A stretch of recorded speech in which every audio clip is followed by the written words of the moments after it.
Começa agora, Press Starcast. Ohayou, starteiros! Genki desu ka? Eu sou o Will Cunha, falando direto do Japão para o Press Starcast, a sua audio-revista digital feita do mundo para o mundo. E aqui do meu lado direito, falando também aqui do Japão, Renin. Yo, tadaima, Renin desu. Fala aí, galera, beleza? Bora que hoje vai ser louco. Falando de Jacareí, interior de São Paulo, o xodó da vovó. Ele é o xodó da vovó. Andrei Cardoso. Salve, salve, rapaziada. Bora lá para mais um podcast. Vamos nessa. E não podemos esquecer da nossa estagiária robô mais eficiente que eu conheço, Neuza. Ohayou, galera. E no programa de hoje, a gente está repleto de convidados. Então vamos começar as apresentações. Vamos começar por ele, que é o nosso amigo que é lá do No Japão Podcast, Vitor Honda. E aí, galera, beleza? Aqui é o Furil preferido da podosfera e obrigado aí pelo convite. Eu tô muito honrado de estar fazendo parte desse episódio com pessoas maravilhosas e vamos lá. Tô fingindo que eu não tô nervoso, mas vamos lá. Pela primeira vez no Press Start, né, porque ele já participou do Te Apresento um Pod Amigo, diretamente da geladeira do Press Start pro quentinho dos nossos corações, Juca Kanashiro, lá do WasabiCast. Nossa, aqui é o Juca Kanashiro, beleza, pessoal? Valeu aí vocês terem me chamado, esse dia aqui vai ser muito importante, acho que pra todo mundo aqui, né? Obrigadão, e aí, ó, Andrei, sou teu fã, hein, cara. Já falei pra parar com isso. Se não falar mal do Djavan, eu já tô te considerando. E por último, e mais importante convidado, aliás, mais que um convidado, ele é um ídolo de uma geração que ouve podcast. Ele é jornalista, escritor, blogueiro, professor, podcaster e, quiçá, super-herói nerd brasileiro. Eduardo Spor. Fala, pessoal, bom dia, boa tarde, boa noite aí, horas que estejam escutando. Muito obrigado pelo convite, tô animado para conversar com vocês aí. Obrigado por terem feito aí um malabarismo de horário para poder conversar comigo, eu sei que vocês têm uns problemas aí, agradeço muito o esforço aí. Mas antes de começarmos o papo, Renin, caso os starteiros queiram entrar em contato com a gente, como que eles devem fazer? Opa, se vocês quiserem mandar mensagem pra gente, manda pra nosso e-mail, @pressstartcast.com.br ou pelo nosso mural no nosso site pressstartcast.com.br e acessem nossas redes sociais. E Andrei, quais são as nossas redes sociais? Para acessar o Facebook e o Instagram, você coloca @pressstartcastoficial, tudo junto, vai ficar com 3 S aí mesmo, vai ficar tudo junto. E o Twitter é cast_press, com 2 S no final, beleza? E lembrando que agora você também pode ouvir os nossos episódios através do YouTube. O link ele vai estar no Instagram e na descrição desse episódio, pois, como vocês já sabem, a gente ainda não tem aquele link direto. E contamos com a colaboração de todos que ouvem, né, para divulgar, espalhar para os amigos e familiares, para que a gente chegue lá no número e consiga o nosso link direto, beleza? Apresentações e contatos informados, bora pro episódio? Neuza, Press Start. Deixa comigo, chefe.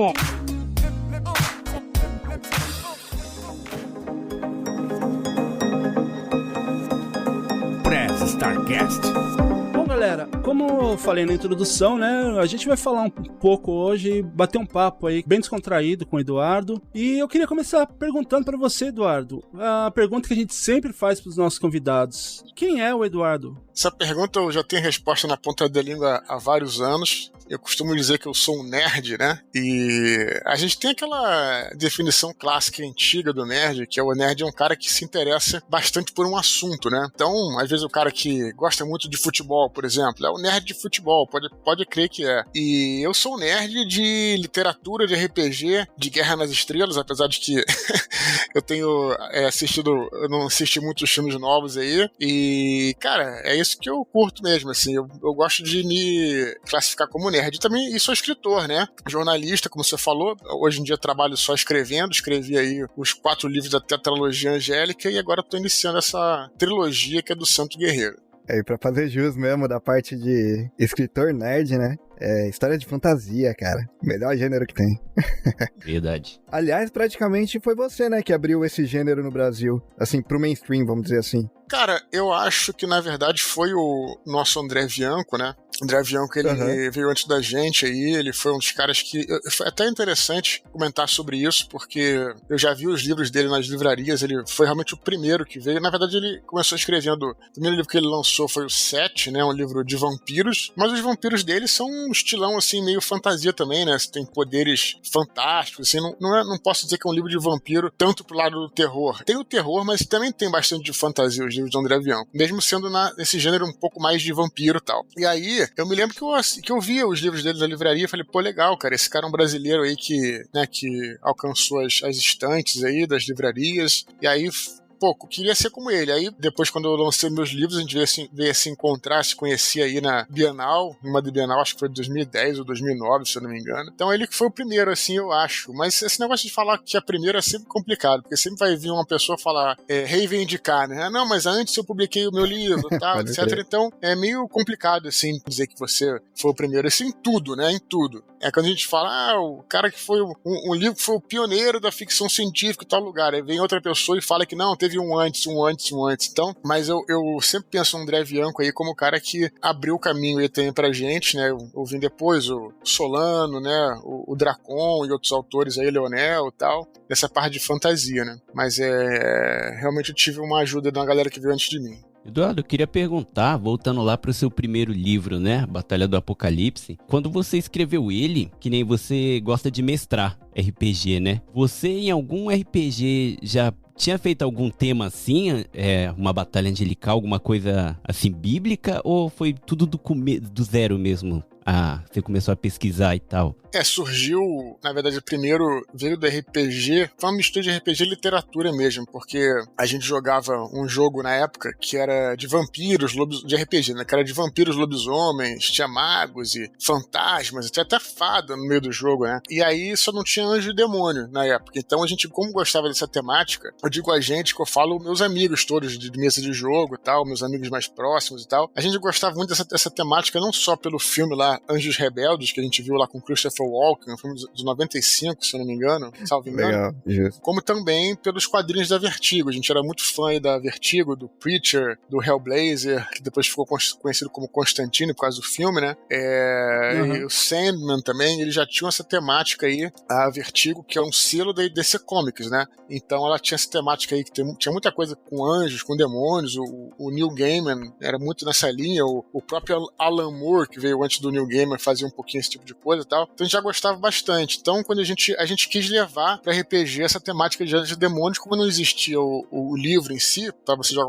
jogar com personagens anjos e demônios, a gente criou algumas regras próprias, criamos um jogo, e aí, em paralelo a isso, eu já tinha ganhado um concurso na faculdade com um conto, que era a história do Ablon, que é um personagem principal do Batalha do Apocalipse. Então, já tinha um pouquinho de literatura, tinha um pouquinho de RPG, e aí teve um momento que eu comecei a escrever Batalha do Apocalipse, eu juntei as duas coisas, né? Trouxe um pouco daquela história, daquelas cenas, não é nem história, daquelas cenas, daqueles antecedentes, daqueles personagens, e acabei construindo a batalha que veio, a história que veio ser a Batalha do Apocalipse e também o Filhos do Éden depois. Então veio muito do RPG, muita coisa ali a gente jogou na mesa, os personagens foram criados, muitos deles foram criados por amigos meus para serem personagens de RPG, mas claro, quando você leva pra literatura, cara, aí realmente não dá pra ser igual ao jogo. Aí você tem que fazer várias adaptações, trabalhar o enredo e tudo mais para que fique, né, palatável pro leitor, né? Sim, que maneiro. Você chegou a ler a Bíblia inteira ou foi mais pra parte de Gênesis, Apocalipse? Não, a li inteira não tem essa expertise aí de ler, assim, a Bíblia a gente lê em consulta, né, tem muita coisa que a gente lê às vezes, não me lembro de ter lido ela inteira, mas eu já era interessado um pouquinho por esse tema, porque eu estudei numa escola que era uma escola católica, e ali eu tinha aula de religião e tal, né, conhecia um pouquinho tudo, era vamos dizer assim, um cenário assim que eu conhecia, né, uma tradição que eu conhecia, uma religião que eu conhecia, então, enfim, fiquei interessado em falar sobre isso, né? Então, mas não li a Bíblia inteira, não lembro de ter lido. Li alguns outros livros, né, que falam sobre a Bíblia, livros de mitologia, né, livros que falam sobre essa parte, analisando a época e o contexto também, e aí fui criando aos pouquinhos esse universo junto com meus amigos. Que maneiro. Posso contar uma historinha minha aqui? Vai lá. Manda ver, mano.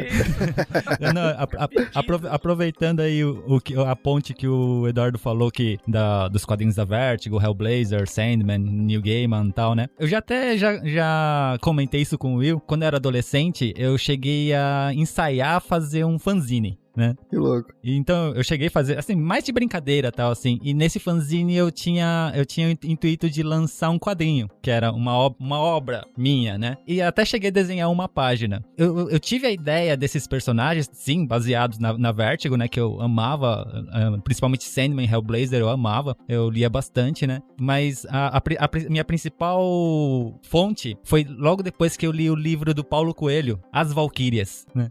E a história que eu tava fazendo dentro da minha cabeça chamava Angels and Archangels. E eram pessoas que tinham meio que o poder de conversar com seu próprio anjo e iria acontecer uma guerra entre céu e inferno. Ou seja, quando eu comecei a ouvir o Nerdcast e ouvi o Eduardo falando sobre o livro dele, eu falei, caramba, esse cara pegou a minha história.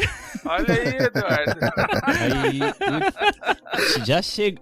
O Eduardo nem falou nada e já chegou o cara que falou que lançou primeiro a ideia. Eu lancei primeiro que ele.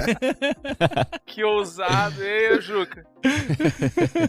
Mas até aproveitando esse gancho aqui, que tanto o Eduardo quanto o Juca falou, ô Eduardo, como que é o processo assim de busca de inspiração para escrever as suas obras? Tá, primeiro dizer que, na realidade, ninguém pegou a ideia de ninguém, né? Essa ideia, ela já tá... Ela não é minha, né? Uma ideia milenária e tal, né? Que tá em todas as religiões aí, né? Do bem contra o mal e tal. Então, assim, não é nada, de forma alguma, não é minha, assim. É até engraçado, você falou aí, obviamente, brincando, né? De forma simpática, carinhosa e tal, mas tem gente que até leva um pouquinho isso a sério, assim, às vezes. Hoje em dia, não tanto, assim, mas... o cara teve a mesma ideia que eu. Falei, pô, mas a ideia não... Que isso, cara? Eu não inventei nada disso, né? Mas acho engraçado você ter mencionado aí, né? Mas assim, cara, eu acho que nesse caso, na trilogia, como eu falei, né? A gente juntei essas referências todas aí, não só de Vertigo aí, nem do Anjos Rebeldes, mas de muitas coisas. Você vai realmente pegando aquilo que você acha mais interessante e vai trazendo para você criar a sua história. E aí a maneira como é que você rearranja isso de forma a criar uma certa originalidade, né? Assim, a gente não pode falar de completa originalidade porque tudo é referência de algum lugar. Mas a maneira como você rearranja, né, aquelas informações e cria sua trama, seus personagens, é o que dá essa, entre aspas, originalidade para sua história. Então teve, como eu falei, além de tudo isso que eu falei, teve Cavaleiros do Zodíaco, que eu gostava muito, o anime, e aí também, porque o Gaiman, né, o Sandman e tal, o Gaiman, ele geralmente tem uma história, ele foca muito em diálogos, em filosofia, né, e eu queria fazer, mas e se esses anjos caísse na porrada e lutasse como os Cavaleiros do Zodíaco? Então também trouxe isso, né, pra história e tal, e muita história com H maiúsculo, né, eu sempre fui muito fã de história, né, a história que eu digo, a história da humanidade, e sempre trouxe isso pros meus livros, né, e o próprio Batalha do Apocalipse, que a gente tá falando agora aqui, eu brinco dizendo que é uma desculpa pra se falar de história, porque trata-se de um personagem que caiu na Terra,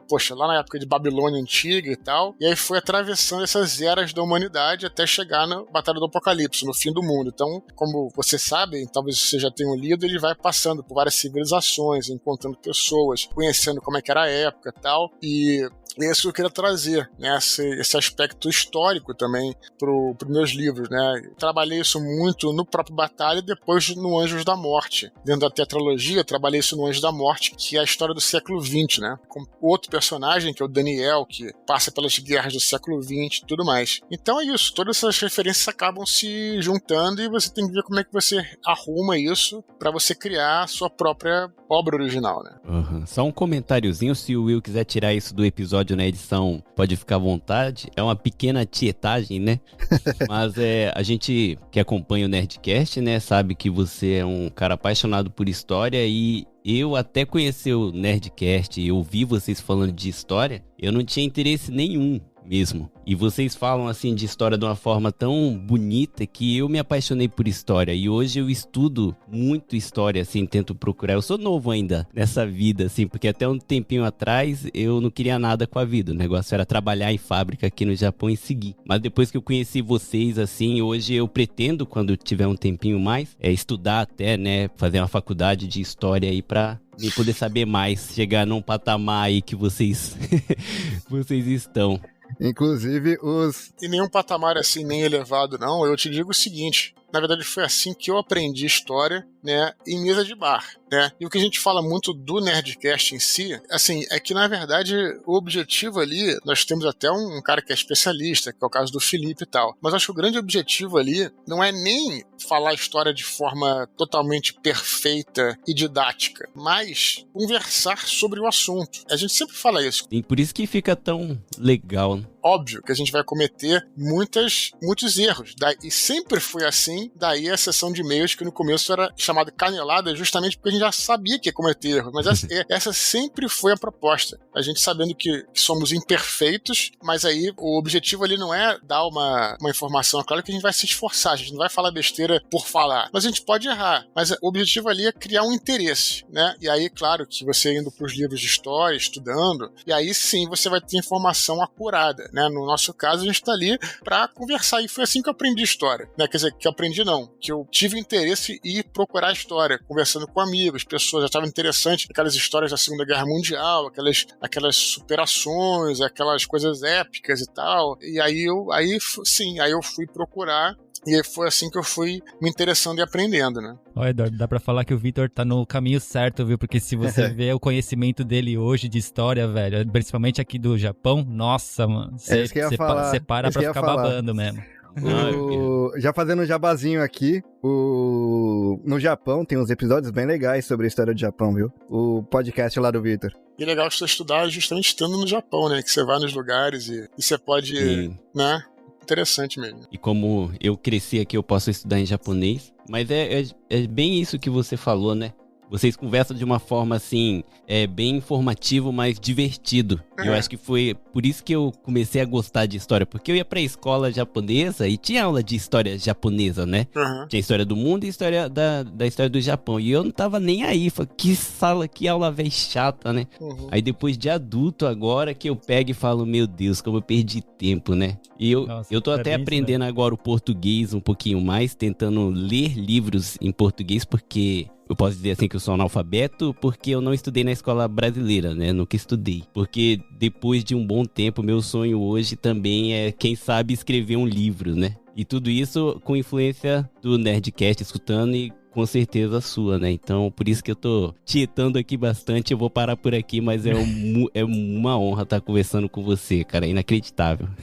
Poxa, cara, agradeço. Até aproveitando isso aí que você falou, Eduardo, que realmente, né, esse fato de vocês tirarem o peso na hora de falar sobre alguma coisa da história, eu acho que é o que atrai a atenção dos ouvintes, né? Porque eu gostava de... né, que também vai da influência dos professores, essas coisas, porque tem o professor que pode te inspirar e também tem aqueles professores que podem estragar o seu interesse e você nunca mais gostar daquilo, né? E na escola, quando eu estudei aí no Brasil, eu tive alguns exemplos desse aí. Um professor de história, ele me fazia, assim, pesquisar as coisas, porque a forma que ele passava, a leveza que ele passava pra gente, deixava a gente muito interessado no conteúdo, né? E mais ou menos o que acontece quando a gente ouve os episódios lá do Jovem Nerd, contando a parte de história, e aí começa a criar aquele desafio pras pessoas, né? Porque aí as pessoas ficam naquela de, o cara tá falando besteira, eu vou dar uma pesquisada aqui pra achar uma canelada e mandar a canelada lá pra ser um e-mail lido, alguma coisa desse tipo, né? E acaba criando essa curiosidade das pessoas. Eu mesmo, assim, um outro episódio que eu ouvi que falava dessas partes de história, eu fiquei na dúvida e fui pesquisar e falar, não é que é isso aqui mesmo, tal. Então, eu acho que tirando esse peso, assim, claro, cria bastante o interesse das pessoas, né? É óbvio, concordo, é isso que a gente tenta fazer lá, né? Nosso objetivo.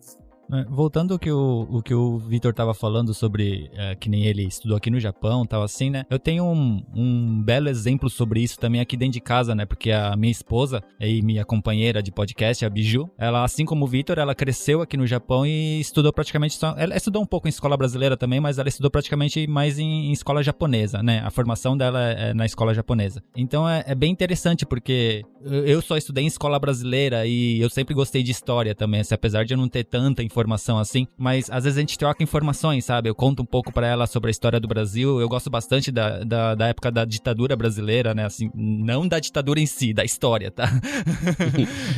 Então eu conto bastante pra ela sobre isso, e ela conta bastante pra mim sobre a história japonesa também, que ela tem um bom conhecimento sobre tudo isso, tal. Ela até hoje ela tem contato com o professor de história dela, da época de colegial, tudo, né? Então é legal ver esse conhecimento misto, sabe? Que os brasileiros que moram aqui no Japão acabam tendo, né? Esse conhecimento um pouco do Brasil e um pouco do Japão, sabe? O Vitor é um ótimo exemplo que, igual ele falou, que agora ele se interessa, ele passa tanta informação pra gente, assim, sobre a história do Japão, que não tem como você não ficar interessado naquilo, né? E a minha esposa da mesma forma, né? Ela passa tanta coisa pra mim, e direto ficou, o que é isso? O que aconteceu nessa época? Quem que era esse imperador, né? E ela vai me contando, é super interessante mesmo, né? E igual o Will falou, tudo depende também do modo como as pessoas passam isso pra você, o seu interesse cresce ou não, né? E o modo como eles passam pra gente isso é muito legal. Cara, eu vou só aproveitar o gancho aqui, essa parte de inspirações e tudo mais, né? Tem visto aí bastante, e é uma coisa bem legal, inclusive, a aparição de muitos escritores independentes agora, né?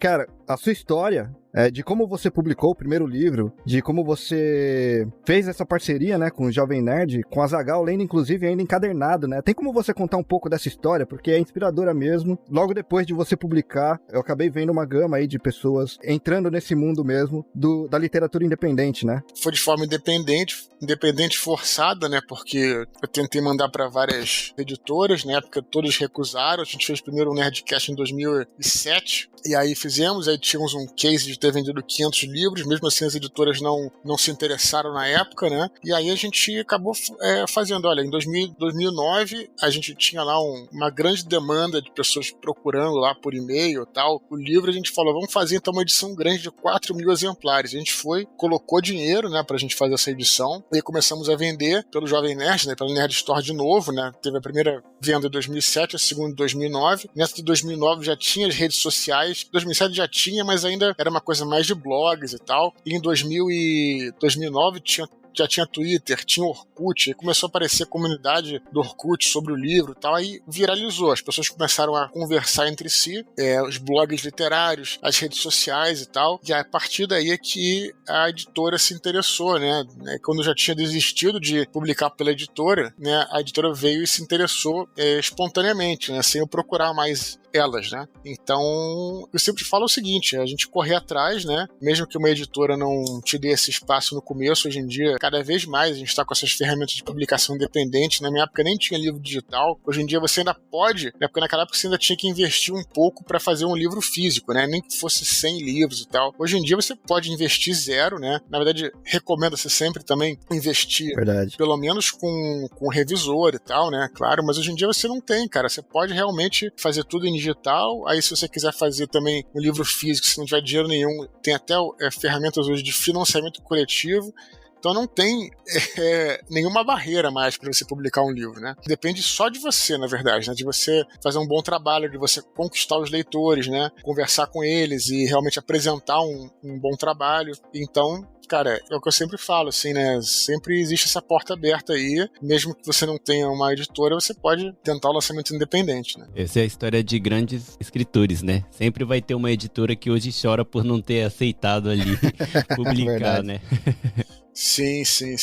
Diz que o Harry Potter ele foi rejeitado por vários, né? Teve uma que foi sem querer. J.K. Rowling. Verdade.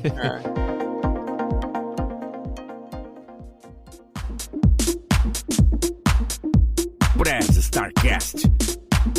Eduardo, eu queria ir um pouquinho antes dessa história, né? Você começou aí falando que tinha escrito um conto na época da faculdade. Você fez jornalismo, né? Sim, eu comecei fazendo publicidade e aí eu trabalhei alguns anos como publicitário né? Só que eu até gostava, tal, era legal porque eu fui procurando criar histórias e tal, né? Na publicidade é isso, né? Você cria uma história em 30 segundos, né? Nos comerciais e tal. Mas eu tava, com o tempo, comecei a sentir uma necessidade de escrever, né? E uma vez eu fiz um freelancer, né? Uma matéria independente para um jornal online que estava nascendo, né? Na época do KD. Vocês lembram do KD, que é dispositivo de busca, né? Que tinha, né?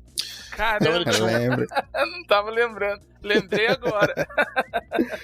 Pois é, o KD tinha uma revista virtual, né, que é associada a ele lá. Na verdade, o KD não era só o mecanismo de busca, tinha vários sites pequenos dentro do portal lá, portal do site e tal. E aí fiz uma vez uma matéria lá pra eles, achei um barato, assim, pô. Os caras eram totalmente, falaram, você pode falar o que você quiser. Eu falei, vou falar sobre Star Wars, tá chegando o filme novo aí, que era o episódio 1. Cara, eu fiz uma matéria, eu adorei escrever e falei, poxa, talvez eu seja mais pro lado do jornalismo, né? Porque o jornalista escreve o dia inteiro, né? E aí eu acabei fazendo, lá na minha faculdade você fazia publicidade com mais 2 anos, né? A faculdade, né, básica de 4 anos, só que com mais 2 anos você se formava também em jornalismo, né? Então eu tinha lá a publicidade, com 6 anos eu me formaria em publicidade também em jornalismo. Aí eu fiz os dois, e aí fui migrando pro jornalismo, e aí esqueci o que você me perguntou. Não, o que eu falei na verdade, eu falei que você tinha escrito um conto na época da faculdade, mas eu ia puxar um pouco antes, ia perguntar se a sua veia escritora nasceu nessa questão profissional prática que você estava falando aí já de escrever a matéria do Star Wars, ou se lá adolescente você, sei lá, leu um livro que chapou a sua cabeça e você já começou a pensar, putz, eu quero fazer uma coisa assim. Era nessa pergunta que eu ia chegar. Na verdade, eu fiquei no meio do caminho. Então, a primeira história que eu escrevi foi aos 6 anos de idade, foi na verdade uma história em quadrinhos. Eu tinha voltado de assistir um filme e aí achei legal esse filme, aí comecei a fazer uma história que era parecida e tal. Eu sempre gostei assim, cara, sempre gostei de criar histórias, principalmente, né? E aí, na medida quando eu fui crescendo no colégio, tentei desenhar também, só que eu era muito ruim em desenho.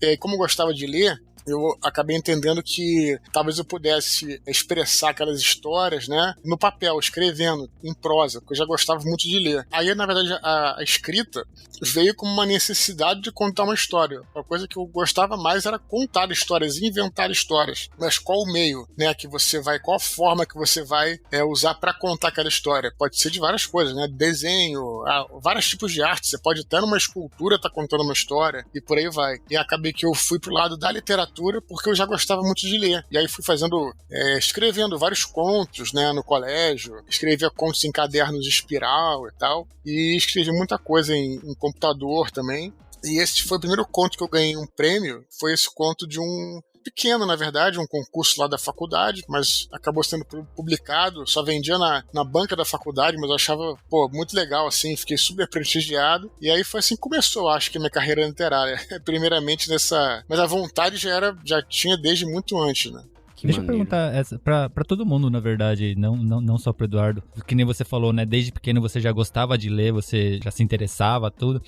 Cada um de vocês, qual o primeiro livro que leu e em que momento vocês se tornaram um apaixonado por leitura? Porque eu acho que todo mundo aqui é um apaixonado por leitura hoje, né? Mas qual foi o momento que você se tornou apaixonado por leitura e qual foi o primeiro livro que você teve? Eu vou começar aqui falando que o primeiro livro que eu li meio que forçadamente, e por isso, durante um bom tempo, eu não gostava de ler. Que é, a minha mãe, ela é da igreja, desde que eu nasci.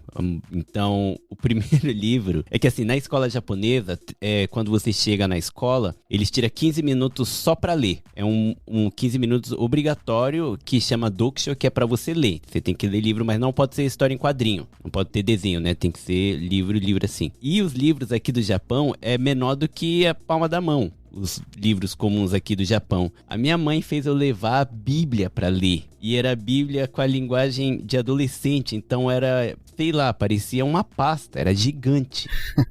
E foi o primeiro livro que eu li. Então eu li a Bíblia inteira na escola. Porque tinha esse... E por causa disso, não que eu achava a história chata nem nada, né? Porque eu também fui pra igreja, eu estudei, né, bastante. Só que não foi uma coisa assim, eu li forçado, mas não, sabe, e não é, pra mim não era uma história. Na época eu vi aquilo como uma verdade, assim, né, tipo, da religião. Só que aí depois eu li, o primeiro livro que eu li fora, assim, e foi em japonês, foi Senhor dos Anéis, por causa do filme. Ó, que louco, cara. Você leu O Senhor dos Anéis em japonês, cara? Em japonês. Mas você leu isso quando era criança? Não, eu tinha, cara, quantos anos eu tinha? Acho que eu tinha uns 14 anos. Faz uns 2 anos atrás, né, mais ou menos. Então foi assim, por causa do filme e por causa do jogo que tinha saído, aí eu li em japonês mesmo, O Senhor dos Anéis. Foi o primeiro livro que eu li, aí eu falei, nossa, é legal, mas eu não segui, né? Eu fiquei um bom tempo à toa na vida porque eu me perdi aí. Pode crer. Bom, eu acho que como a grande maioria que estudou no finalzinho dos anos 80, anos 90, eu comecei com os livros da coleção Vagalume, né? Então eu lembro de ter lido Aventura do Império do Sol, Xisto no Espaço, tinha um outro também que era... Como que era? Mistério... Hotel 5 Estrelas. Isso, o mistério do Hotel 5 Estrelas, alguma coisa assim. Ou então o clássico Escaravelho do Diabo. Esse eu não li. Pode crer. Por incrível que pareça, esse eu não li. Nossa. Né? Nessa época que eu comecei, eu acho que o último que eu li foi o Enigma da Televisão. Daí depois eu já caí naquela que a gente estava comentando antes, né? Do professor que estraga a sua curiosidade, vontade de ler, né? Um professor de português lá que, para começar, ela não falava o português direito. Ela sempre trocava o L pelo R, né? Então era franela, essas coisas. Um professor de português falando assim. E uma vez, por causa daquela que a gente faz a interpretação do texto, eu escrevi o que eu entendi do livro. E ela me deu uma nota baixa. Então, depois disso daí, né, eu perdi um pouco do interesse e fui voltar mais agora com esses livros, né, de empreendedorismo, né, atitude, exclamação. Acho que foi um dos últimos que eu li. E agora tá me criando muita curiosidade, não é por causa do convidado, né, mas eu tô tentando comprar por aqui o livro do Eduardo, né, mas tá um pouquinho complicado, que ou eu acho aqui muito caro ou muito tempo demora pra entregar aqui. Eu vou comprar aqui e mando pra você, William, igual a Coca-Cola. Agradeço. Junto com a Coca. Manda uma cópia pra mim então, pô, também. Que o meu eu peguei só digital, cara. Eu queria o livro físico, tá ligado? Aí, Eduardo, tem mais 5 exemplares garantidos na sua conta aí. Muito bem, beleza. Comprar 2, né? Porque o digital eu peguei. Eu concordo com vocês que livro físico eu também gosto mais, até pra poder ter um autógrafo, né? Um dia. Então, legal, cara. Também tô com vocês. Eu não sei se todos já falaram aí, mas de minha parte, também li muita coisa da coleção Vagalume. Tem um livro da coleção Vagalume que eu me lembro de ter lido, que era O Caso da Borboleta Tíria, que era um livro sobre assassinato no mundo dos insetos.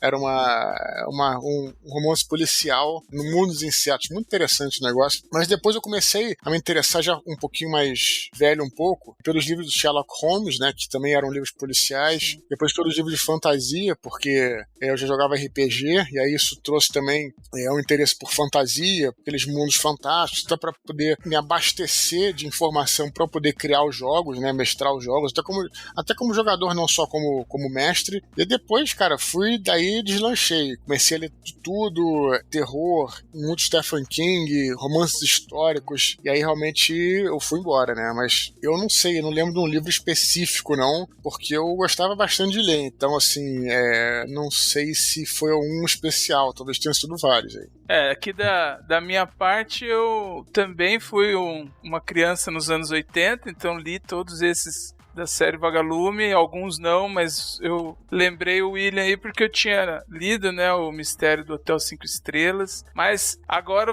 enquanto vocês falavam, eu lembrei de um livro, porque eu sou o caçula de 3 irmãos, eu herdei alguns livros mesmo da série Vagalume, ou revistas em quadrinho que os meus irmãos tinham, e aí eu acabei lendo depois, e aí eu lembrei que tinha um livro em casa que eu fiz a pesquisa aqui para poder saber o nome, né? O nome é uma coleção de livros que você escolhia o destino do personagem. E aí o nome desse livro era O Espaço e Além. Você ia lendo trechos do livro e escolhendo. Se você quer entrar na nave, vai pra página tal. Se você... Livro-jogo, então. É que eu nunca joguei RPG, eu não tenho, provavelmente esse é o lance aí do RPG, né? Mas era livro mesmo, ele era vendido como livro e eu entrei aqui agora e vi que era uma coleção. Então assim, como livro lá da infância, eu me lembro bem porque eu lia várias e várias vezes pra ir acessando as possibilidades do personagem, né? E aí eu ia criando os caminhos dele. E claro, depois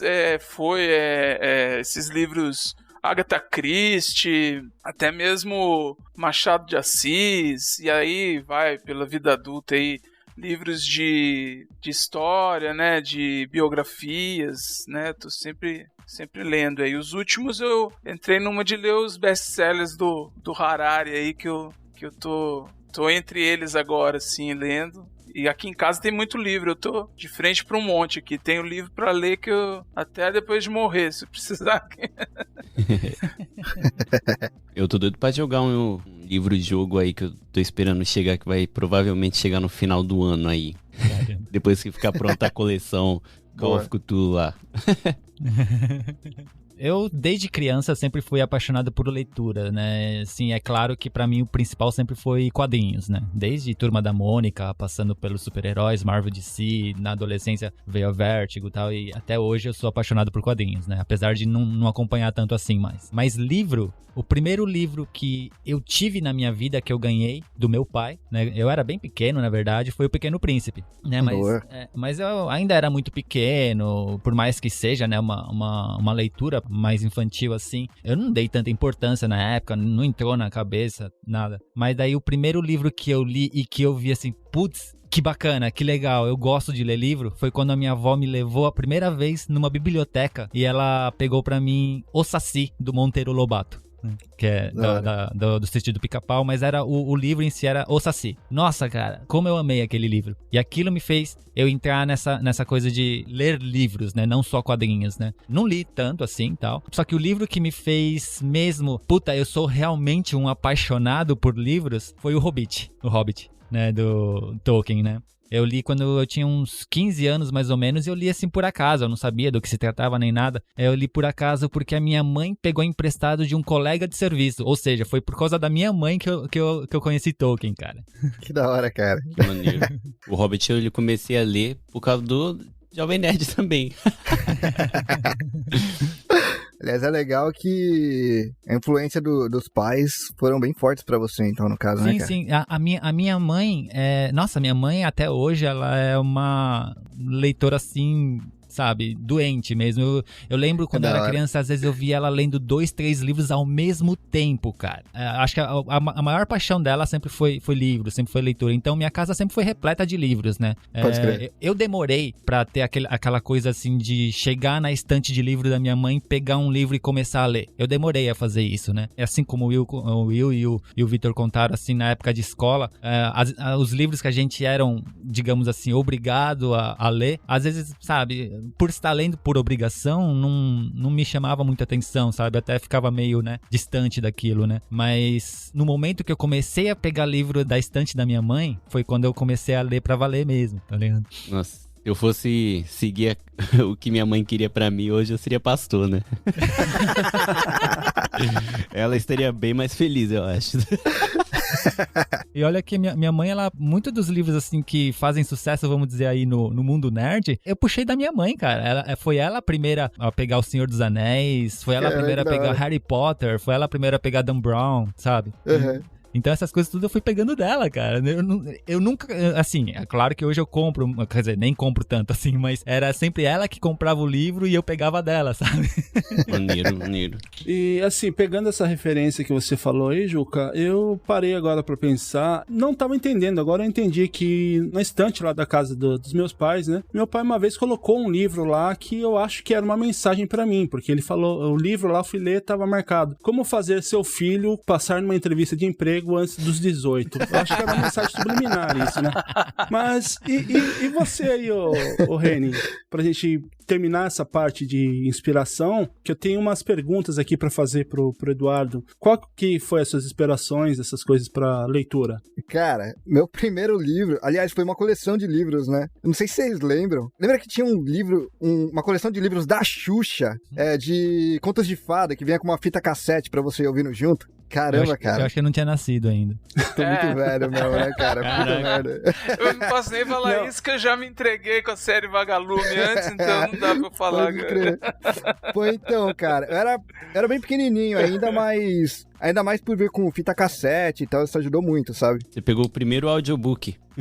Pode crer, né? Depois disso daí, já criei interesse logo de cara, assim, né? Que um monte de figura também, e aí fui pra Monteiro Lobato também, que tinha na casa dos meus primos, não era nem meu. Então quando eu ia pra lá de férias, aí à noite eu vi um monte de livro legal, assim, na estante, e eu falei, deixa eu ver o que é isso aqui. Aí eu peguei de curioso mesmo, e fui lendo, cara. Mas o que me marcou mesmo, isso daí, vou pro time aí da galera do Tolkien aí, foi Senhor dos Anéis, de fato. Olha aí. Eu tive a sorte de ler antes dos filmes. E por que eu falo sorte? Porque aí eu tive a oportunidade de imaginar tudo antes de ter uma imagem formada na minha cabeça e me surpreender de, quando saíram os filmes, ver exatamente do jeito que eu tinha imaginado. Mas aí eu acho que é porque o Tolkien, ele escreve muitas coisas, né, nos livros dele. Ele descreve bastante mesmo, então foi muito preciso ali nos filmes. E também, isso é um pouco mais recente, de uns 10 anos atrás, sabe? Que foi o primeiro autor japonês que eu peguei pra ler, cara, que foi Eiji Yoshikawa, o livro Musashi. São 2 tijolões, assim, sabe? Bem... que, cara, foi um livro louco demais. Esse, até a minha irmã, que não é muito ligada à cultura japonesa, leu e gostou, né? Depois que eu acabei. E, aliás, ô Eduardo, só fazendo um gancho aí, cara, você leu algum autor japa, assim, Teve alguma inspiração em algum autor japa também, ou não chegou a pegar, cara? Com certeza, você acabou de falar aí do Musashi. Foi um dos grandes livros aí que eu li. Cara, é uma experiência incrível, né? O Musashi realmente é excelente e tem muito a nos ensinar, cara, porque ele trabalha com capítulos curtos, né? Com pequenas inserções de texto e tal. E aí é engraçado que as pessoas veem aqueles 2 tijolos. Aqui no Brasil foi publicado em 2 tijolos. E, cara, sinceramente, você não consegue parar de ler, né? Se você, claro, tem uma hora que você vai parar de ler porque você vai dormir e tal, mas quando você começa a ler, você não consegue parar. Isso que eu acho bem impressionante, assim, sabe? Eu faço coro com você aí, cara. Realmente, pra mim, o Musashi foi uma grande inspiração. Originalmente ele foi lançado em 5 livros, não foi, Reni? Eu não sabia, eu peguei a versão do Brasil também. Do Brasil. São esses 2 tijolos aí que a gente tava falando. Originalmente eu acho que ele foi lançado em 5 livros, daí no Brasil eles fizeram daquela forma, né? Acho que dá um total de quase 1000 páginas, né? Eu acho que originalmente era em jornal, né? Era lançado em fascículo no jornal, e depois que ele veio compilar aí. Não sei se em algum momento devem ter lançado em 5 livros e tal. Mas no original foi nos anos 30, se não me engano, e foi em jornal. Legal. Aliás, eu lembro do meu pai, né, assistindo a novela japonesa que saiu baseada nesse livro, cara. Ele tinha umas fitas cassete, umas fitas de vídeo cassete, tá ligado? Caramba. Bem legal.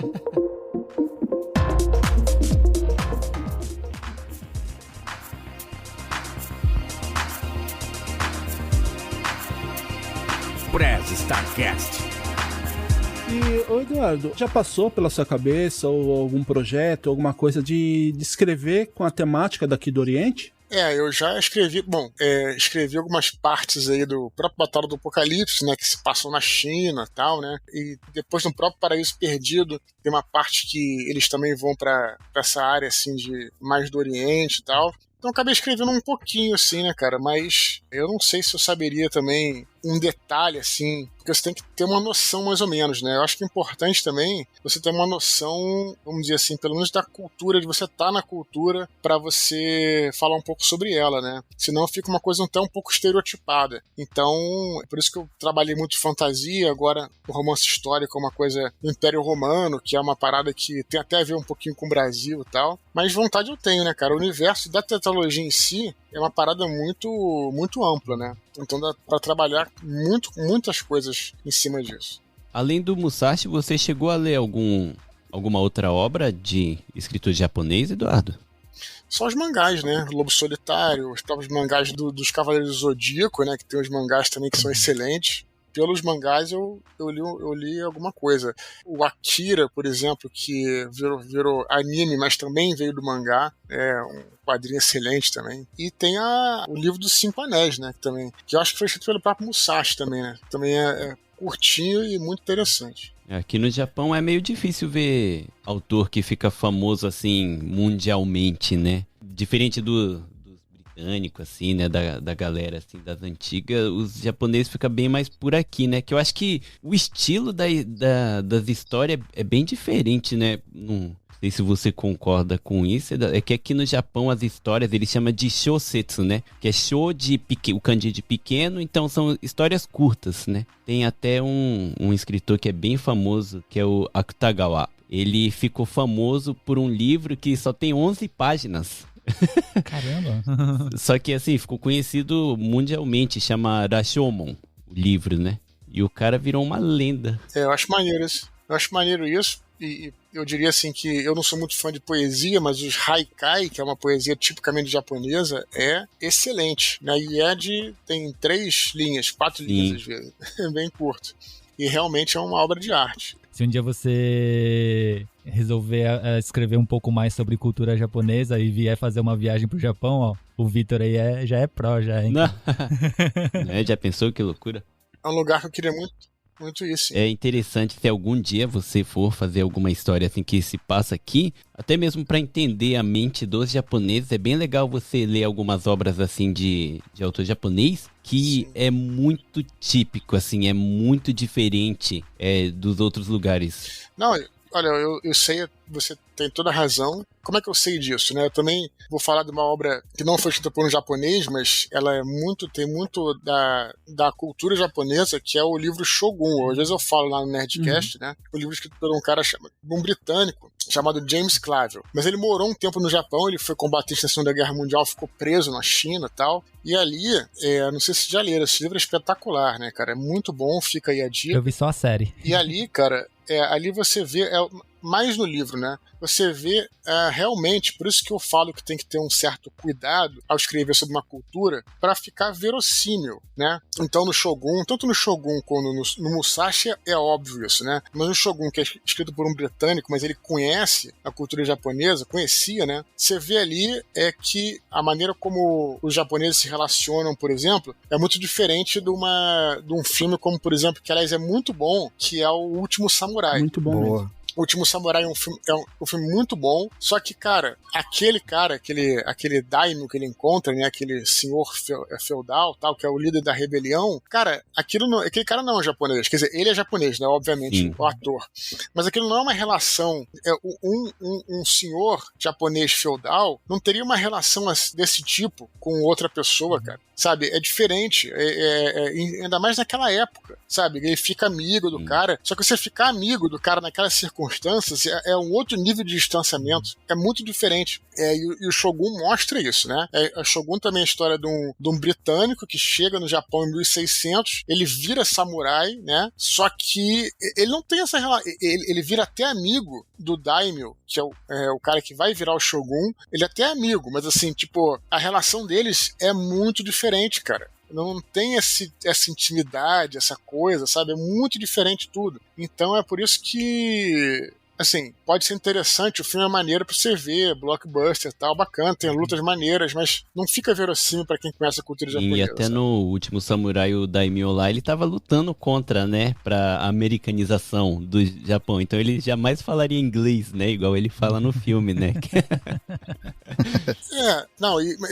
Isso até deixa passar porque tudo bem, cara, assim, tá, mas tô dizendo a própria maneira dele de se comportar, de falar, as expressões, não é assim, cara, sabe? Não é assim que funcionaria ainda mais naquela época. Talvez hoje, que é outra parada, entendeu? Então essas coisas que tem que ter um mínimo, né, de cuidado. Acho que, querendo ou não, a cultura japonesa, ela é bem fechada mesmo, né? Eu acho que isso que acaba surtindo tanta, como é que fala, assim, das pessoas gostarem tanto, assim, da cultura japonesa, porque é uma coisa diferente. Bate uma curiosidade, né? Bate uma curiosidade, né?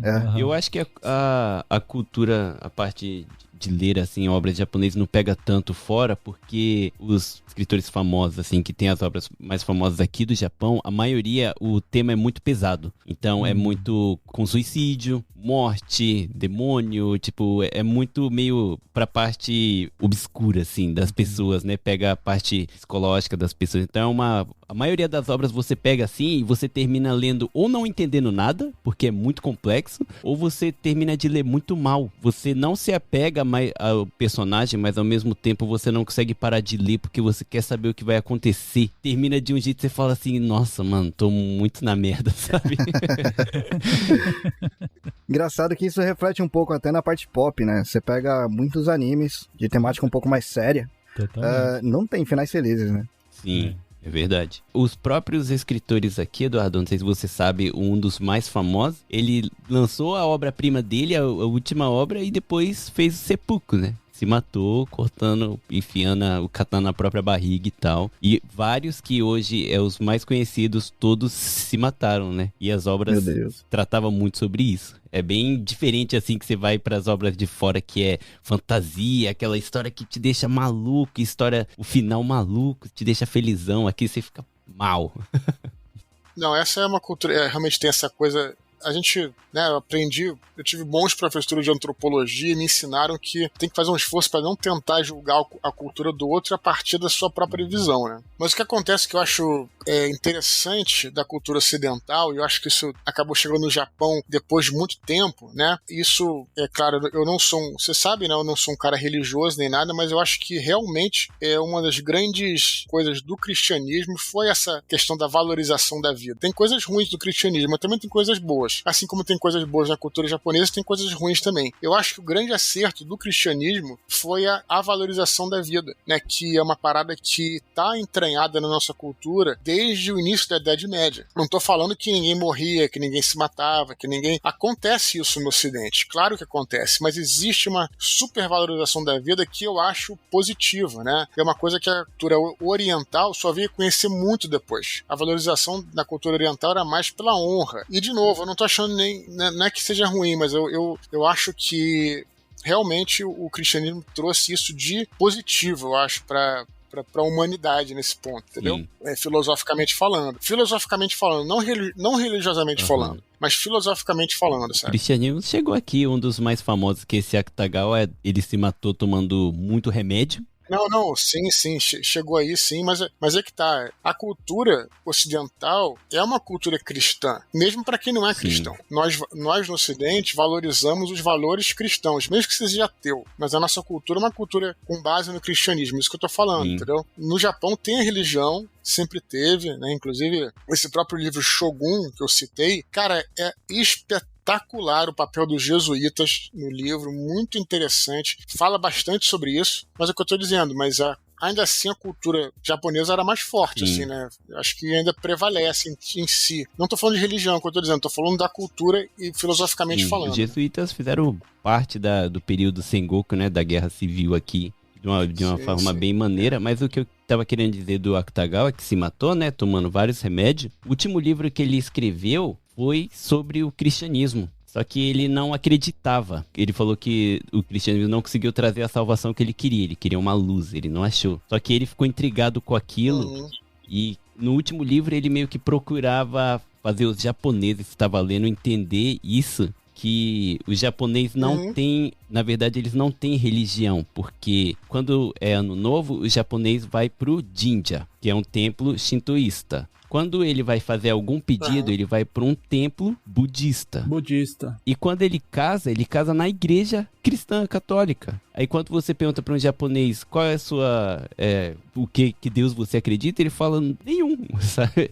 Só faz parte, né? É bem louco essa parte, assim. E o Akutagawa morreu com a Bíblia do lado. Ele se matou e acharam o corpo dele com a Bíblia do lado, né? Para você ver que o cristianismo tava entrando aqui de uma forma, assim, bem legal. É interessante mesmo. Ô, Eduardo, eu queria fazer uma pergunta pra você, te colocar meio que na parede aqui, que é uma escolha que você vai ter que fazer. Lá vai. Vamos lá.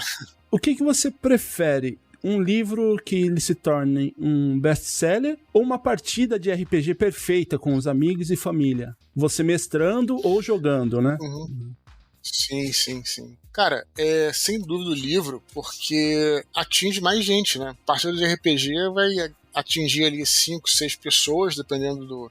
É uma relação muito diferente, eu acho, né? Enquanto o livro, eu acho que é isso, né? Eu acho que a possibilidade, acho que o que o autor quer mesmo é ser lido, né? Que sua mensagem seja transmitida para o maior número de pessoas possíveis. E eu acho que foi isso mesmo. Eu acho que o fato de eu ter começado a escrever também veio disso, de querer contar uma história que estava primeiro entre os amigos e depois poder transmitir isso para mais gente, né? Será que a gente pode compartilhar isso com uma galera? E aí veio. Então, realmente, eu acho que na literatura, eu acho que dá esse poder de você transmitir a sua história para um número infinito de pessoas. É um gentleman mesmo, né? né? É um gentleman mesmo, né? Podia ser mais egoísta, não, vamos compartilhar eu ia com falar todo de um mundo, jeito né? mais prático. Na hora que ele começou, eu achei que ele ia falar assim, claro que é o livro, porque eu ganho dinheiro com isso, né, pô? Mas, Eduardo, por falar em livro, o seu mais recente, né, é uma trilogia que você vai fazer, começou aí com o primeiro, né, o Santo Guerreiro, e você já estava um pouco falando aí no meio da conversa que é um romance histórico, eu não sei como a gente pode definir, né? Eu queria que você falasse um pouco de como foi fazer e também a questão da pesquisa, sobre que você viajou, né, para poder descrever aí a história do livro. Como que é para você? Como que foi essa experiência? Como eu ia fazer um romance... Na verdade, eu sempre tentei viajar quando possível, né, para poder fazer as pesquisas, até para os outros livros, que eram de fantasia, mas agora tomei um cuidado especial para fazer um romance histórico, né, porque você tem que ter um cuidado histórico um pouco maior, não que eu não tivesse antes, mas acho que dessa vez, e tratar de pessoas, né, de seres humanos. Então, quando eu acabei de escrever os 4 livros, eu queria colocar um desafio novo, né, que os livros, apesar de ser no mesmo universo, cada livro é diferente um do outro, né, bem diferente, com temas diferentes e tal. Talvez o Batalha e o Paraíso Perdido, o primeiro e o último, sejam com temas parecidos, mitologia e tal, mais épicos. Agora, você pegar o Herdeiro de Atlântida e Anjo da Morte, eles destoam muito dos outros, né? Então sempre quis fazer alguma coisa diferente. Então por que não mudar então o gênero literário e escrever um romance histórico? E aí, cara, comecei a pesquisar muito antes de viajar, né? E aí pensei em qual época que eu ia escolher. Acabei escolhendo o Império Romano, porque era um período que eu já estudava assim de forma espontânea, né? Quando eu tinha 18 anos eu fui à Itália, fui às ruínas de Pompeia, eu vi lá como é que era uma cidade romana e nessa época eu fiquei já interessado em estudar sobre o Império Romano. Então, de todos os períodos históricos que eu adoro, vários, Segunda Guerra Mundial, grandes navegações, era vitoriana, eu gosto de Idade Média, eu gosto muito de tudo, só que esse período do Império Romano era o que eu mais tinha estudado, né? E aí eu falei, então beleza, então eu vou escrever, como eu conheço um pouquinho melhor, eu vou escrever algo no Império Romano, mas aí também eu me deparei com o fato de que o Império Romano são mais de 1000 anos de história, então não adiantava muito escolher o Império Romano, eu precisava focar em um período do Império Romano e acabei focando nesse período da decadência do Império Romano, que pra mim é um dos melhores. Pode crer. Porque justamente por o Império estar fragilizado, é a hora que acontece tudo, né, cara? Todas as batalhas, todas as intrigas, todas as invasões, todas as revoltas, tudo acontece porque o Império está fragilizado. E o que o romancista precisa é de conflito, né? Para poder criar a sua trama. Então, poxa, beleza.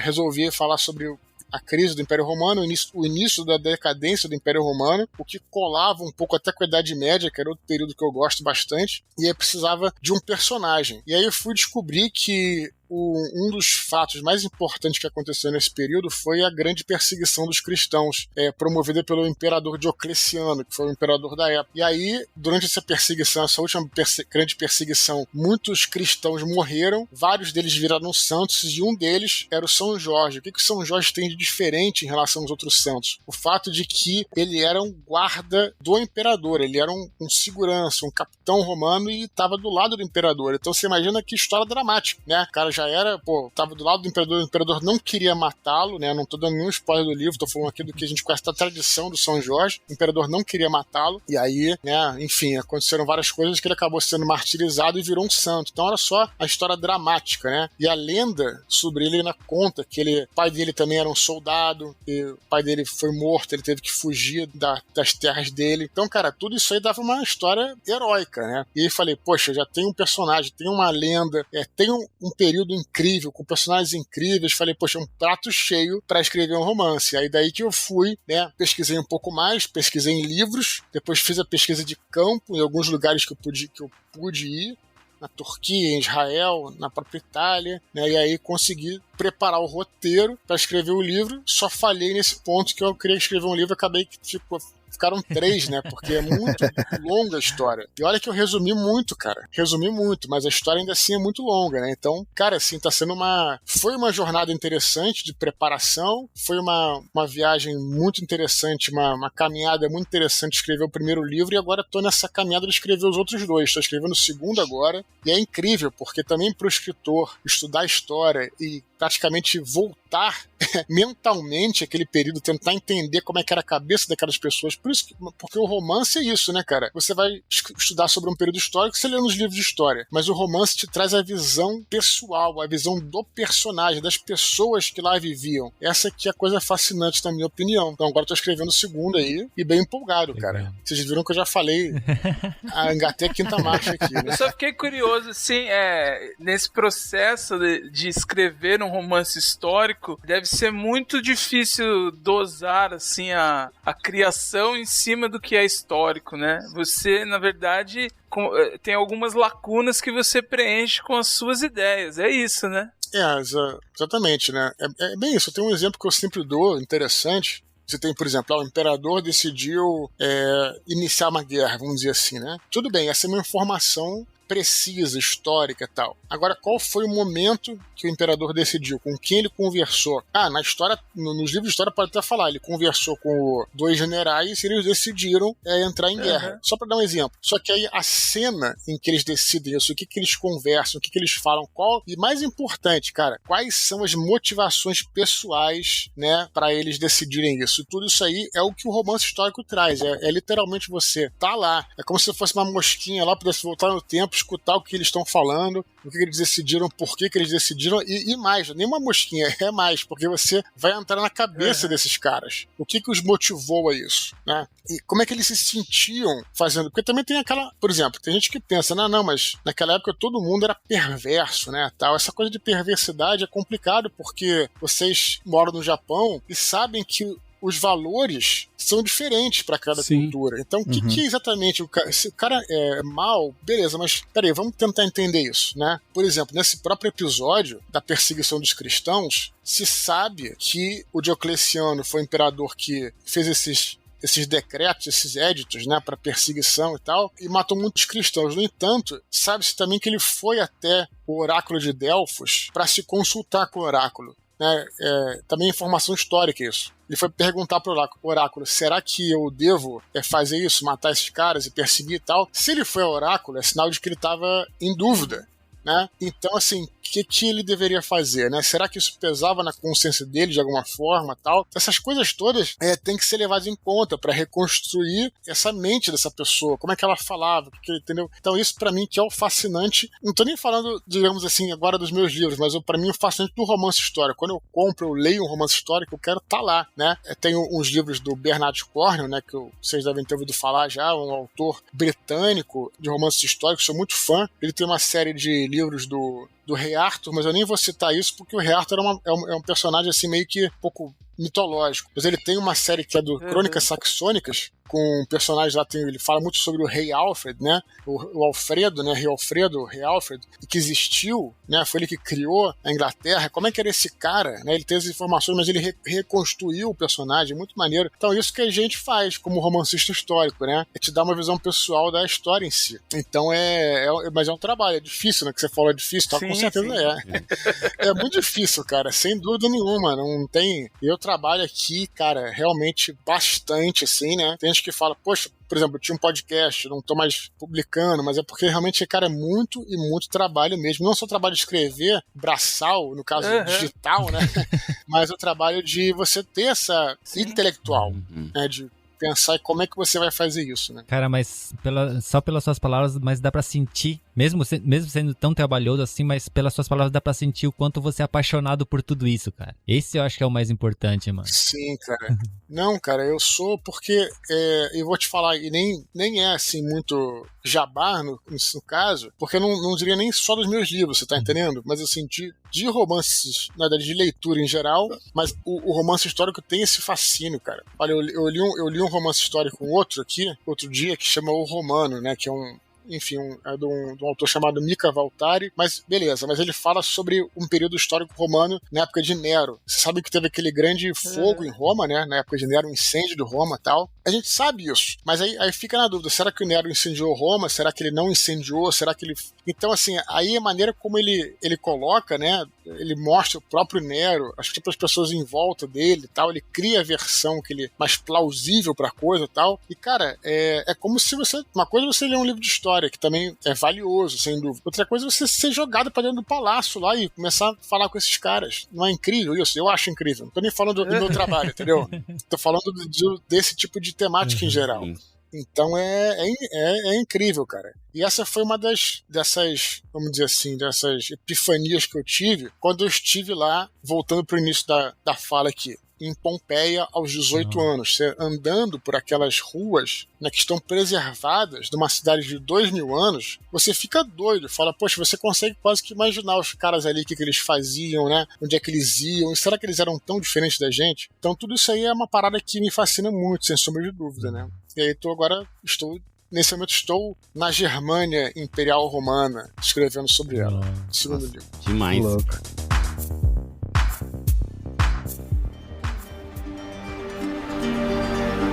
Press StarCast. Antes de fazer a pergunta que eu queria fazer aqui, esse negócio que você falou, né, do romance, de você entrar ali, ler o livro e tá no lugar, puxando de novo a sardinha para a parte histórica do Japão. A história do Japão acho que é muito legal justamente por isso, porque a história do Japão em si, que a gente conhece, é um grande romance, porque desde a mitologia, que o japonês levava isso como a origem do japonês mesmo até a Segunda Guerra Mundial, né? E a própria história que todo mundo se fascina da época de samurai e tal, quando você vai pegar pra ler, é tudo um romance, porque a parte histórica mesmo, que de acontecer o mesmo fato, é muito pouco. Nada é muito... Não tem certeza de muitas coisas, sabe? Então, por isso que é fascinante, porque a história do Japão você lê como um romance, né? Tem muita mitologia misturada, né? Muita mitologia. O Japão, depois que perdeu a Segunda Guerra Mundial, que eles tiraram a mitologia dos livros, porque tinha esse negócio de ser patriota, porque a gente é descendente de Deus e tal, sabe? E toda a história... O imperador era uma divindade, né? Eu entendo você ser fascinado lendo, né, os livros assim, porque quando eu leio as histórias aqui do Japão, eu me coloco lá, sabe? Eu tô lá vendo o Oda Nobunaga pegando fogo no templo, sabe? Tô vendo as guerras em Osaka, sabe? Eu entendo, é muito maneiro mesmo. Dá pra entender. E o que eu queria perguntar na parte de criação mesmo, né?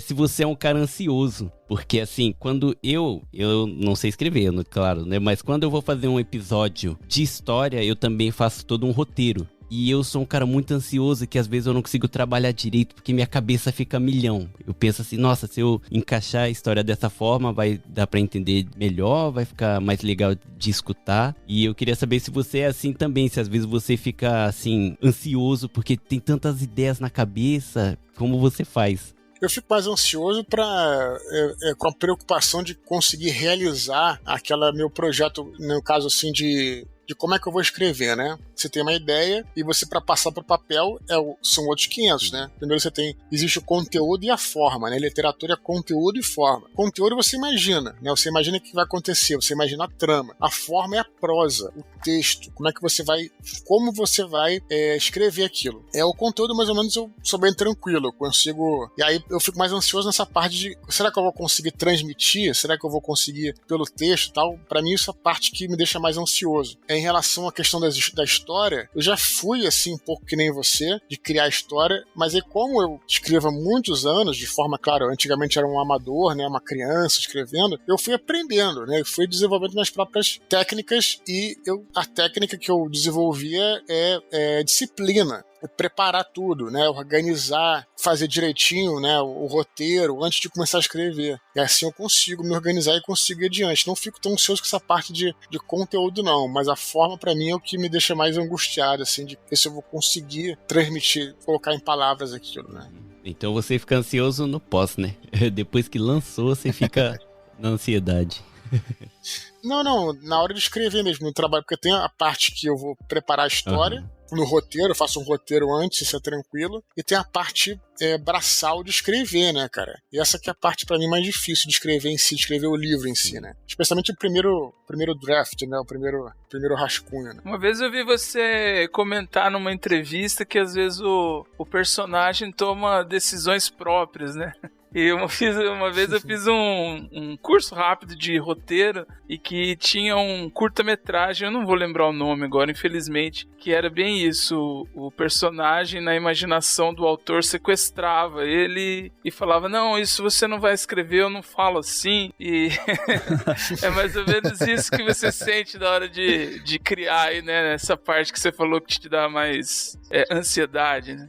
Porque você escrevendo todo dia, como é o meu caso, você realmente vai entendendo os personagens e é como quase que você baixasse aqueles personagens na hora que você vai escrever. Então você começa a entender como é que ele fala. Então às vezes você planeja ele falar de uma forma, mas você já tá entendendo tanto aquele personagem que você vê, pô, ele não é assim, ele não falaria dessa maneira. Ele não é o tipo de que fala palavrão. Às vezes não, ele falaria de uma maneira mais chula, né, mais vulgar. Então aí você vai entendendo da maneira como ele age, né? Isso é uma coisa que realmente você vai pegando à medida que você vai escrevendo, né?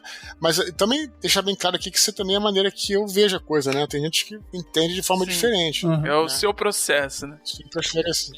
Mas eu jogaria pra esse time aí, viu? Não é, lógico, não é como escrever um livro, mas já teve personagem de RPG que eu joguei que eu acabei fazendo ações que eu, pessoalmente, não faria, mas era coerente com o personagem, sabe? Acabou indo pra uma direção meio problemática ali. Mas, deixa eu fazer uma outra pergunta, sobre outra coisa, na verdade, que, cara, a internacionalização dos seus livros, cara, quando lançou, assim, em outros países, como é que foi isso? Como é que aconteceu, aliás, também? Ainda mais puxando pro lado que a gente sempre troca ideia aqui com brasileiros espalhados pelo mundo, né? Então a gente sempre puxa alguma coisa também que acaba espalhando a internacionalização do Brasil mesmo, né? Cara, foi muito maneiro. Queria que um dia saísse no Japão. Seria bem legal. Cara, foi em alguns países eu tive a oportunidade de fazer sessão de autógrafo na Alemanha e na Turquia. Nossa, que louco. Que maneiro, hein? Muito maneiro, cara. Muito maneiro. Foi lançado na Holanda também, em Portugal. Infelizmente, nesse país eu não consegui, né? Isso me deixa um pouco triste, assim. Triste não, né? Faz parte da vida, mas eu adoro participar de sessão de autógrafo, estar com as pessoas e tal, né? Então, assim, mas foi muito legal, cara. Você vê que é um entendimento diferente, né? Foi até interessante, tem uma história interessante que na Alemanha, né? Aqui no Brasil, o livro virou uma espécie de, quase assim que, não um blockbuster, né, mas assim, ficou muito popular e tal, batalha, e aí quando fica popular, sempre parece aqueles intelectualoides, não são intelectuais, né, esses caras assim, mais que se acham intelectuais e falam. Pseudo-intelectual. Pseudo-intelectuais, boa colocação, pseudo-intelectuais aí vinham falar, né, mas é um livro popular, uma coisa assim mais pouco intelectualizada e tal. O que foi curioso é que na Alemanha, em especial, o livro acabou caindo nas graças justamente dessa galera mais intelectualizada da Alemanha. Cara, que legal. Que foi assim, olha o tapa na cara. Terra do Nietzsche, do Schopenhauer, eu falo pra eles.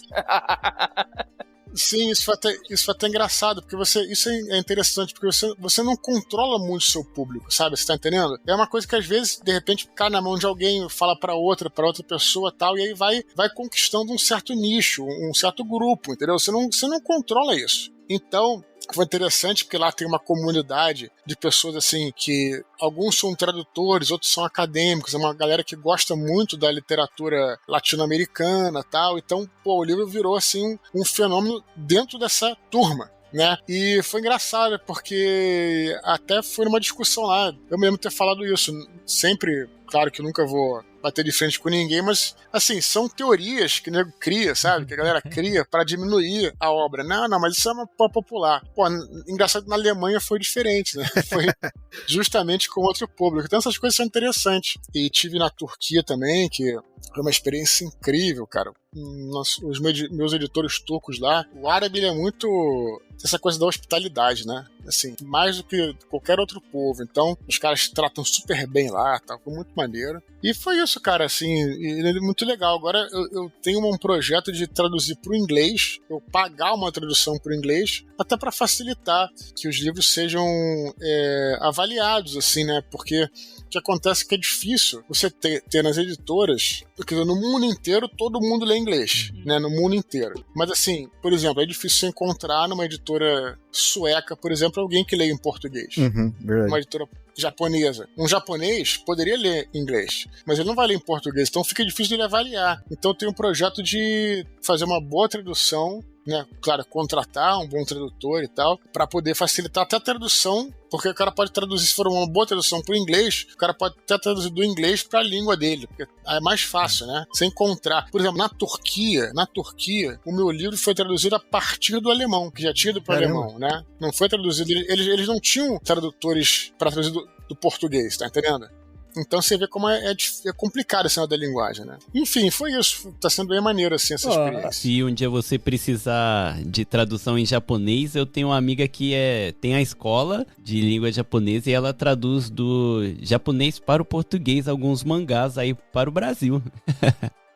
Então, vamos aproveitar o poder de todos os podcasts que estão aqui, vamos fazer a campanha aí com todos os ouvintes pra gente fazer viabilizar essa tradução pro japonês e trazer o Eduardo aqui pra fazer tardes de autógrafo aqui pra gente, O que vocês acham? Por favor, pense nisso com carinho. Que demais. É um lugar que eu adoraria visitar. Um dia ainda vou por aí. Estamos te esperando. Pode vir que você não vai se arrepender, até pelo contrário, acho que vai até se surpreender mais do que as pessoas imaginam, né? Já tem pelo menos 4 regiões do Japão aqui com estadia, ó. E se precisar de tradutor o tempo todo, eu tô à disposição. Vai alguém aí falar se espirrar saúde também, não? Tudo. Só mais uma perguntinha da minha parte, Eduardo. Não sei se você pode falar, né? Isso, se tiver rolando. Então, já chegou alguma conversa, assim, pra você de, sei lá, fazer uma série ou algum filme baseado nos seus livros? Cara, eu até gostaria de fazer, mas sinceramente não dos livros. Eu acho que os livros eles têm realmente uma carreira deles na literatura, mas seria maneiro fazer uma parada talvez no mesmo universo, né? Só que com outras histórias, né? Porque as histórias que a gente leu nunca vai ser... Você leu, por exemplo, vai ler o Batalha do Apocalipse, você tem a sua visão do que é aquela... Então o filme nunca vai ser igual ao livro, né, cara? Vai ter... Quem já leu vai sempre se decepcionar, sempre, quase sempre tem isso. Mas por que não fazer uma parada original, né? Então, assim, uma parada pra série. Isso é uma parada que eu tenho vontade de fazer no futuro aí, né? Talvez quando acabar essa trilogia aí. Pode ser uma boa ideia. Tomara que a Netflix entre em contato Netflix, Amazon Prime, Amazon aí, Prime. Fiquem aí já de alerta, já vai entrando em contato pra negociar os direitos lá com o Eduardo, hein?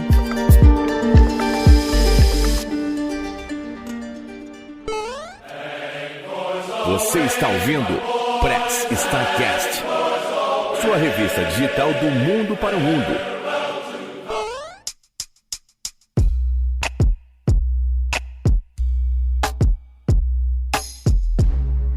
Eu acho que o papo foi, assim, muito bom. Por mim, eu alugaria o Eduardo por mais 3 dias direto, sem direito à água, mas eu não vou fazer essa maldade.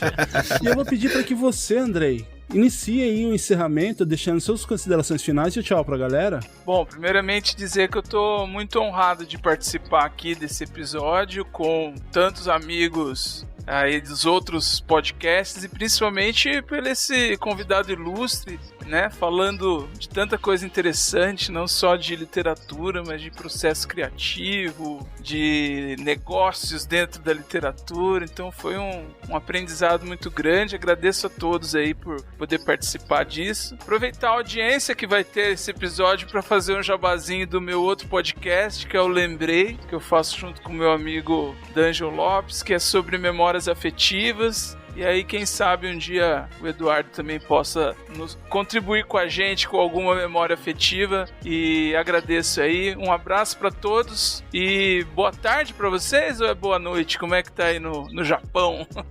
Aqui é amanhã ainda. Amanhã? Então, vocês que estão no futuro aí, um bom fim de semana para vocês.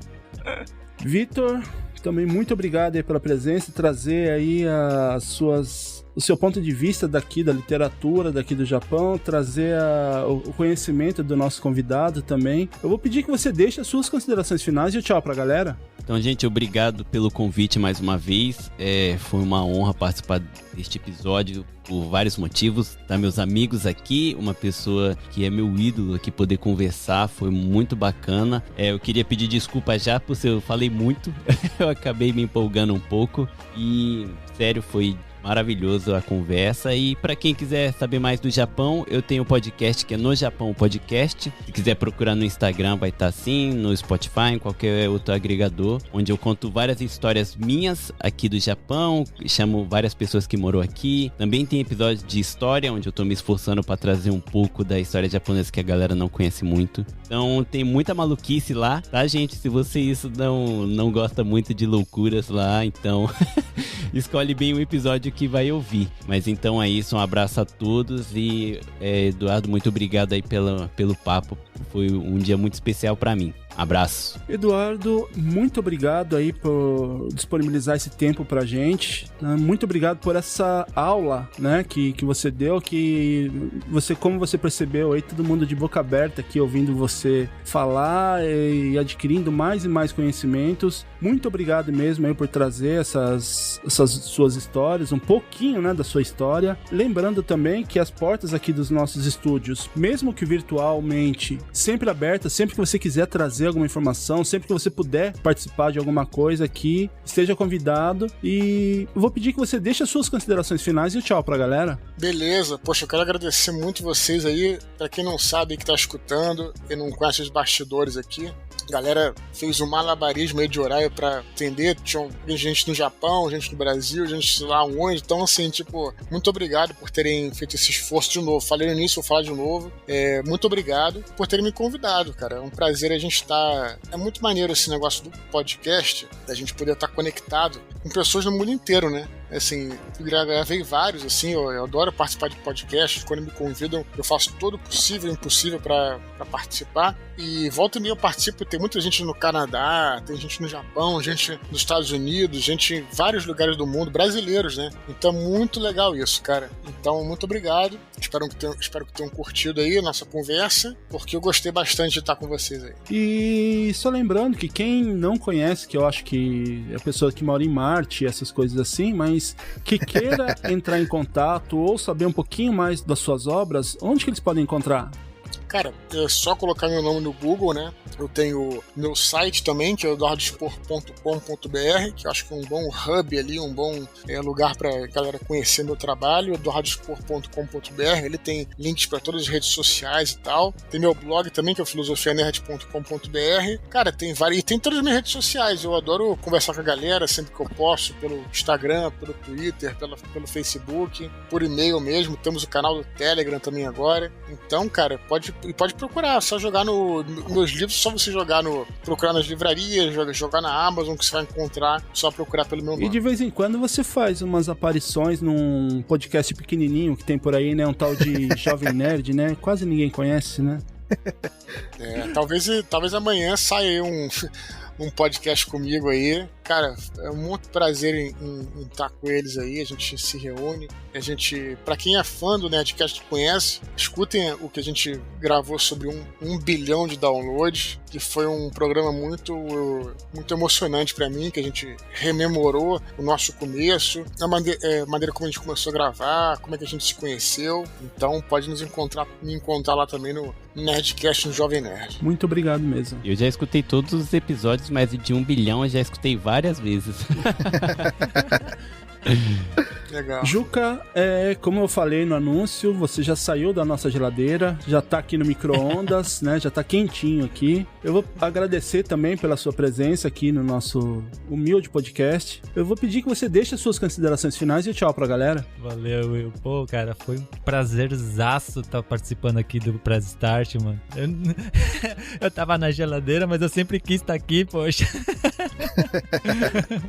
Mas, puta, foi muito legal, cara, esse papo todo, conversar aqui com o Edu, conversar com vocês, Vitor, Heine, Will, já são meus brother de verdade mesmo. O Andrei é a primeira vez que eu converso, assim, ao vivo, mas eu converso com ele direto, ouvindo o podcast, velho. Sou fãzaço dele de verdade mesmo, eu falei brincando no começo, mas é de verdade mesmo, eu admiro muito o Andrei. Para com isso, gente, pelo amor de Deus. Mas eu vou contar pra minha mãe amanhã, ela vai ficar orgulhosa de mim. E o Eduardo, o Eduardo é um ídolo aí pra gente, que produz aqui podcast dessa maneira, assim, nós temos podcasts assim, pequenos ainda, né, muito do que a gente faz, a gente se baseou muito no Nerdcast, no Jovem Nerd, né, os caras se tornaram ícones pra gente, né, e o Eduardo tá nesse meio, né, cara, ele também é um ícone pra gente. Então, Eduardo, valeu, cara, valeu por esse papo, valeu por toda essa força, sabe, não tem como não te admirar, sabe? A gente te admira demais mesmo, valeu de verdade. E, bom, eu sou o Juca, eu sou do Wasabi Cast, o podcast do Wasabi Mutante, e eu, junto com a minha esposa, a Biju, a gente conversa um pouco sobre cultura pop, cultura japonesa e a nossa vivência aqui no Japão. Se alguém ficar interessado, é só procurar nos melhores agregadores e nas redes sociais, Facebook, Instagram e Twitter, Wasabi Mutante. Valeu, galera. Henning, mais uma vez obrigado aí, fechando os agradecimentos a todos os participantes. Eu vou pedir que você também deixe as suas considerações finais e tchau pra galera. Beleza. Bom, primeiramente, tem que agradecer o Eduardo Spohr, né, por topar vir aqui trocar uma ideia com a gente. Cara, honra master, assim, ter você aqui, de verdade. Satisfaçãozaça. E, pô, é legal quando você conhece alguém que você é tão fã, você vê que o cara é tão humilde, assim, tá ligado? Tão legal e tão aberto. E por vir contar aí tantas histórias aí, tantas coisas legais. Inclusive, pra ter uma ideia, assim, da ansiedade de gravar esse podcast, enquanto eu tô aqui gravando, eu tô trabalhando. Eu tô logado aqui no computador da empresa, falei, não, eu faço questão absoluta de participar até o final. E, cara, excelente mesmo. Quero agradecer também todos os ouvintes que acompanharam a gente até aqui. E também convidar aí pra ouvir o Dropzilla Cast, que é um podcast onde a gente fala da cultura independente aqui do Japão. Atualmente a gente tá com 4 quadros diferentes, né? O próprio Dropzilla, que é um pouco mais abrangente, que a gente fala de cultura geral aqui do Japão. O About, que a gente fala de músicas independentes, ou músicos independentes, né? Passando por... Atualmente a gente tá falando mais de punk rock, mas fiquem ligados aí que logo vão ter outros gêneros aí também. O Geek and Geekish, bom, como o nome mesmo diz, né? A gente fala de cultura geek, não necessariamente aqui do Japão, uma coisa mais abrangente. E o Podru, que a gente conversa com outros podcasters aqui do Japão. E a gente vai abrir agora também a temporada aí de Brasil com o Andrei logo. Fala aí, Andrei. Opa, tamo aí, vamos gravar isso aí dentro em breve. Né? Isso aí. E é isso aí, galera. Brigadão mesmo. Abração. Falou! Eu também vou deixando aqui as minhas considerações finais, né, pra quem ainda não leu, pra ler todas as obras, né, a tetralogia, a Batalha do Apocalipse, a trilogia Filhos do Éden e também o início dessa trilogia do Santo Guerreiro. Vou deixando também aqui para que vocês ouçam os podcasts dos participantes aqui desse episódio e também que ouçam os outros episódios lá do Press Start. E lembrando também que caso você, starteiro, queira entrar em contato com a gente, você pode mandar um um e-mail para nosso e-mail @presstartcast.com.br, através das nossas redes sociais e também ouvir os episódios lá no YouTube. E mais uma vez um pedido aí para vocês, para que espalhem aí para seus amigos, familiares, né? Para que todos curtam lá a página, sigam a página, para a gente criar logo aí o nosso link dedicado, beleza? Eu vou deixando aqui meu muito obrigado para vocês que ouviram até o final. Bom dia, boa tarde, boa noite e tchau!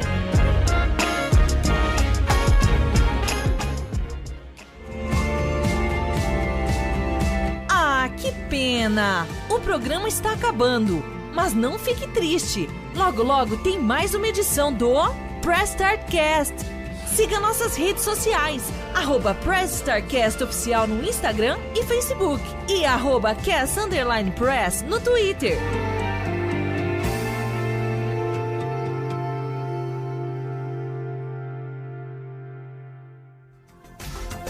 Este episódio foi editado por Atelas, soluções em áudio para podcasts.